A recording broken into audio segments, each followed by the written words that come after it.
We are now halfway through the 2024 college football season. We've seen everything from breakout players to big time upsets to instant classics. So, what have we learned? To start things off, let's look at the AP preseason poll versus the current AP poll and some stats to go along with it. So far, out of the original 25 teams from the preseason poll, 16 of them are still in the AP poll, while 9 of them are not. Of the teams that are still ranked from the original preseason poll, 8 of them have moved up in the polls, with Miami being the biggest mover, jumping from 19th to 6th. Meanwhile, 7 of those teams from the original preseason poll have dropped spots in the polls, with Michigan being the biggest loser, dropping from 8th to 24th. And going back to the original preseason poll, of the 9 teams that aren't in it anymore, Florida State was the highest that fell out of it completely, as they were ranked in the preseason 10th. 3 teams have also been ranked number 1, including Georgia, Texas, and Alabama. For the teams that were in the top 10 of the preseason poll, only 6 of them remain, as Ole Miss, Notre Dame, Michigan, and Florida State are no longer there.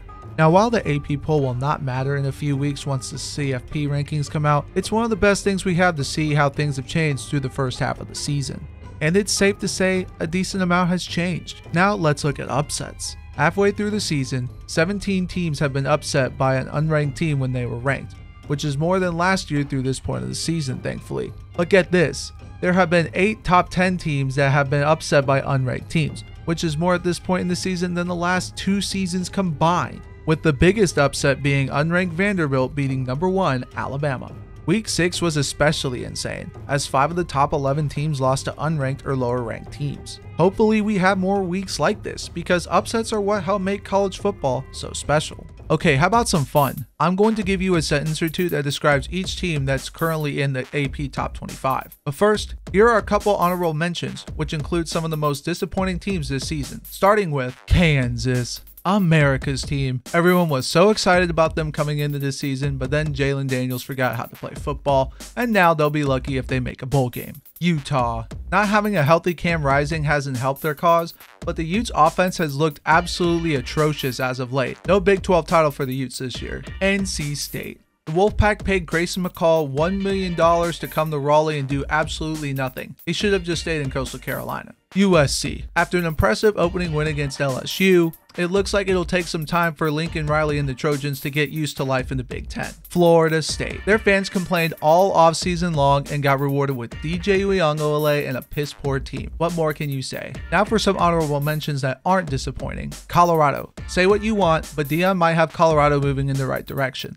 They've already matched their win total from last year and have been competitive in all but one game this year. Nebraska. Year 2 of Matt Rule and their freshman QB wannabe Patrick Mahomes have helped the Cornhuskers get off to their best start in almost a decade. Feels good to see them playing good again. Vanderbilt.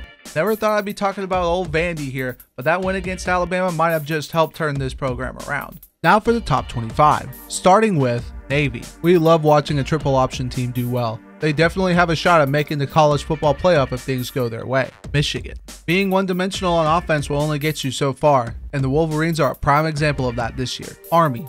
Another triple option team, but one not quite as tested as Navy. Can they keep this up? Illinois. I'm just impressed to see a Brett Bielema coached team throw the football and be good at it. SMU. A QB change to Kevin Jennings has helped turn the Mustangs into a potential dark horse to win the ACC. Pitt. It hasn't always been pretty, but the Panthers keep finding ways to win and remain undefeated. But I don't see that lasting with the back half of their schedule. Missouri. I'm still trying to figure out what happened to this team. They look nothing like the team that won 11 games in the Cotton Bowl last year. Ole Miss. A couple of losses to teams that they should have beat.